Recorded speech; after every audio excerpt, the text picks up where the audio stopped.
बहुत सारे ऐसे स्टूडेंट्स हैं जो कि ट्वेल्थ के बाद आए हैं और ये सोच रहे हैं कि गवर्नमेंट जॉब लेने के लिए। तो गवर्नमेंट जॉब लेने के लिए सबसे पहले तो स्ट्रेटेजी जानना पड़ेगा। सबसे पहले स्टेप बाय स्टेप समझें कि हम लोग कैसे गवर्नमेंट जॉब को 6 से 12 महीना में कंप्लीट कर चुके होंगे और सिलेबस कंप्लीट करके और एक गवर्नमेंट जॉब अपने हाथ में ले लेंगे। तो इसको सबसे पहले समझने के लिए पहले देखिए कि स्टेप बाय स्टेप समझते हैं। पहले कि एग्ज़ाम चूज करिए, ठीक है। जिस भी एग्ज़ाम को देना है पहले एग्ज़ाम चूज कीजिए कि कौन सा एग्ज़ाम, जैसे कि बहुत सारा एग्ज़ाम होता है एसएससी का या एसएससी में बहुत सारा होता है, सीजीएल, सीएचएसएल, एमटीएस, जीडीएस। फिर रेलवे में बहुत सारा होता है, एनटीपीसी, ग्रुप डी, मतलब आरआरबी, एनटीपीसी, ग्रुप डी। फिर बैंकिंग का हो गया। तो बैंकिंग का तो मतलब ट्वेल्थ के बाद नहीं होता है, ग्रेजुएशन के बाद होता है अधिकतर। और डिफेंस में भी जा सकते हैं आप लोग। ये पहले हम बता दे रहे हैं कि गवर्नमेंट जॉब में क्या क्या आपके पास एबिलिटी के अनुसार, मतलब कि आपको जो मन होगा, मतलब कि किसी को मन होगा कि हमको डिफेंस में जाना होगा, किसी का कुछ ड्रीम होगा, किसी का कुछ भी ड्रीम होगा, तो उससे मतलब नहीं है, ठीक है। और फिर हो गया स्टेट गवर्नमेंट भी होता है बहुत सारा। स्टेट गवर्नमेंट ये हो गया, स्टेट गवर्नमेंट जैसे कि पटवारी हो गया, लेखपाल हो गया, ये सब के पद पे। तो एसएससी में जो जैसे कि सीएचएसएल हो गया और एमटीएस हो गया, जीडी हो गया, ये सब जो हो गया वो सब 18, मतलब 18 चाहिए एज, और एज चाहिए 18, और प्लस में आपको ट्वेल्थ पास। जीडी में तो 10th पास मांगता है, सॉरी एमटीएस, जीडी, मतलब ये सब के आपको 10th 12th पास रहना चाहिए बस, और 18 एज रहना चाहिए। और अब आगे आते हैं कि ये पहले ये किसी एक एग्ज़ाम या एक कैटेगरी पर फोकस करिए। मान लीजिए कोई भी एक एग्ज़ाम लीजिए, मान लीजिए एसएससी का। तो मान लीजिए एसएससी का पढ़ रहे हैं तो एसएससी में सीजीएल, सीएचएसएल सबका एक ही सिलेबस है। रेलवे में पढ़िए, बैंकिंग, किसी एक एग्ज़ाम पर फोकस कर लीजिए, ठीक है। अब आते हैं दूसरा स्टेप में क्या है कि पहले सिलेबस इसको समझिए, किसी एक एग्ज़ाम का लेकर उसके बाद उसका सिलेबस समझिए, ठीक है। सिलेबस समझिए, उसके बारे में समझिए, और फिर से उसका प्रीवियस ईयर देखिए, पीवाई प्रीवियस ईयर पेपर देखिए उसका, और उसको एनालिसिस कीजिए। हर एग्ज़ाम का सिलेबस डाउनलोड कर लीजिए। सभी एग्ज़ाम का, लगभग सभी एग्ज़ाम का जो पीडीएफ है वो डाउनलोड कर देख सकते हैं। 3 से 5 साल के, मतलब पिछले 3 से 5 साल तक, मतलब 3 से 5 साल तक आपको प्रीवियस ईयर डाउनलोड कर उसको एनालिसिस करना है, समझना है कि किस टॉपिक से कितना क्वेश्चन आता है। ये सब एनालिसिस ही आपका डायरेक्शन सेट करेगा, ठीक है। जितना आप ज़्यादा एनालिसिस कीजिएगा, ठीक है, जितना ज़्यादा एनालिसिस कीजिएगा वही आपका डिसाइड करेगा। आगे आते हैं हम लोग कि हाई स्कोरिंग टॉपिक पर ध्यान देना है। बहुत सारे स्टूडेंट्स होते हैं वो कहते हैं कि एग्ज़ाम नहीं निकलता है। नहीं निकलने का सबसे मेन कारण है कि आप टॉपिक, मतलब किसको सबसे ज़्यादा किस पर टॉपिक पर ध्यान देना है वो आप देख पे नहीं करते हैं।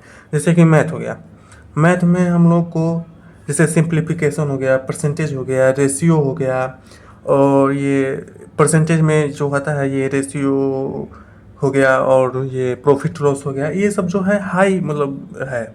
रीजनिंग हो गया। मतलब देखिए गवर्नमेंट जॉब लेना है आपको, और सबसे कम समय में लेना है। 3 से 6 महीने में आप सोच रहे हैं कि गवर्नमेंट जॉब ले लें, तो सबसे पहले आप 4 चीज़ें ये तैयार कर लीजिए: मैथ, रीजनिंग, इंग्लिश हो सके तो, और जीके जीएस।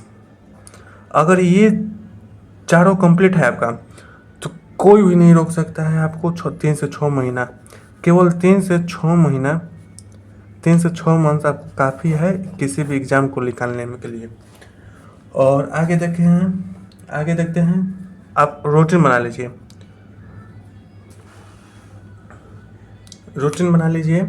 डेली का रूटीन बना लीजिए, ठीक है। रूटीन दम जरूरी है, ठीक है। स्मार्ट तरीका से जैसे कि मान लीजिए मैथ को 2 घंटा दे दीजिए, रीजनिंग को दे दीजिए 1.5 घंटा। रीजनिंग मैथ ही जरूरी है। जीके जीएस को 1 घंटा, इंग्लिश को भी 1.5 घंटा, 1 घंटा दे दीजिए। फिर से प्रीवियस या मॉक टेस्ट का दे दीजिए 1 घंटा। ये सब बहुत ज़रूरी होता है। अगर वर्किंग हो तो early morning plus night study करें, मतलब मान लीजिए कोई काम काम तो आप नहीं करते होंगे, अगर फ्रेशर होंगे तो आप कोई काम नहीं करते होंगे, लेकिन डेली से 8 आवर्स, ये ठान लीजिए कि कम से कम 8 घंटा, 6 से 7 भी एकदम जरूरी है। मान लीजिए 6 से 7 आवर्स एकदम नेसेसरी है, इतना से कम नहीं, मिनिमम इतना और मैक्सिमम 8 घंटा। 8 घंटा तक अगर आपका जा रहा है तो 3 से 6 महीना वाला टारगेट याद रखिएगा, ठीक है। अब आगे आगे आते हैं 5वां पॉइंट पे, मॉक टेस्ट। मॉक टेस्ट कितना ज़रूरी होता है वो आप पूछ सकते हैं उन लोगों से जो सिलेक्शन ले चुके हैं या फिर जो टॉपर रह चुके हैं। टॉपर क्या करते हैं कि वो मॉक टेस्ट को एनालिसिस करते रहते हैं, डेली एक मॉक टेस्ट देंगे, डेली एक मॉक टेस्ट एकदम नेसेसरी है उन लोगों के लिए। तो आप वीक में एक फुल मॉक टेस्ट दे दीजिएगा, ठीक में, वीक में एक फुल लेंथ वाला, फुल कहने का मतलब कि जिसमें 100 ठो क्वेश्चन होता है, अगर एसएससी का तैयारी करते होंगे इसमें, तो जिसमें 100 वो रहता है क्वेश्चन 60 मिनट में, वो और डेली 1 से 2 को टॉपिक वाइज टेस्ट दीजिए। टॉपिक वाइज अगर मतलब कि जितना पढ़े हैं उतना वाइज आप दे सकते हैं, ठीक है। आगे आते हैं हम लोग, तो फिर नोट्स कौन बनाएगा? नोट्स हम थोड़ा ना बनाएंगे, नोट्स आप ही बनाइएगा, आपको लेना है सिलेक्शन, नोट्स बनाइए। और नोट्स कैसा बनाना है?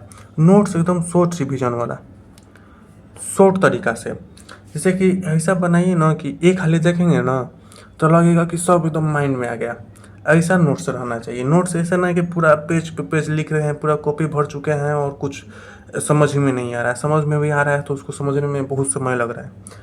तो नोट्स ऐसा बनाइए जो कि एकदम तुरंत रिवीजन हो जाए। रिवीजन के लिए सबसे ज़्यादा जरूरी है नोट्स। अब आगे आते हैं, हाँ देखिए एक बात याद रखिएगा कि करेंट अफेयर जो होता है, करंट अफेयर्स पर ज़्यादा फोकस नहीं करना है, ठीक है। इस पर ज़्यादा फोकस नहीं करना है, इस पर केवल मतलब कि 20 मिनट इनफ है। 20 मिनट आप जब एग्ज़ाम देना होगा तब पढ़िएगा, पहले नहीं, ये अभी मत पढ़िए, ये एग्ज़ाम से 1-2 महीना पहले, मतलब 6 महीने का पीछे का 6 महीने का देख लीजिएगा, बस 10-10 मिनट 20-20 मिनट समझ लीजिएगा, हो जाएगा। अब आगे आते हैं कि यूट्यूब और जो पीडीएफ है वो टेस्ट सीरीज यूज करना है। जैसे कि यूट्यूब पर तो बहुत सारा वीडियो जो है, बहुत सारा वीडियो है सब टीचर लोग का, आप देख सकते हैं यूट्यूब और पीडीएफ और टेस्ट सीरीज। इसके अलावा आपको कहीं भी नहीं जाना है, कहीं भी नहीं देखना है, बस यही आपका मेन फोकस रहना चाहिए।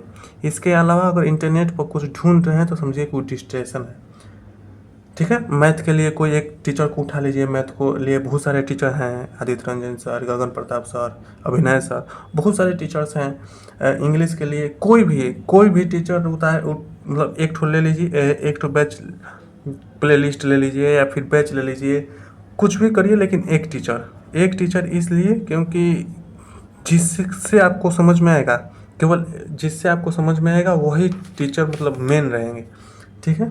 अब आगे आता है कि फॉर्म जो है, फॉर्म अप्लाई कीजिए, सब जितना भी फॉर्म आ रहा है, अगर आप एलिजिबल हो तो आप अप्लाई कर सकते हैं, अप्लाई करिए, कर सकते नहीं, करिएगा तो आपका कॉन्फिडेंस जो होगा बूस्ट होते रहेगा। हर एग्ज़ाम पर टारगेट रखिए, हर एग्ज़ाम को दीजिए, लेकिन डिस्ट्रैक्ट नहीं होना है, टारगेट केवल एक रहना चाहिए, बाकी एग्ज़ाम सबका दीजिए, टारगेट भले एक रहे, ये है। और डिसिप्लिन और मोटिवेशन के साथ आप पढ़ते रहिए, आप पक्का 3 से 6 महीना आपके लिए इनफ है, ठीक है, 3 से 6 महीना आपके लिए इनफ है।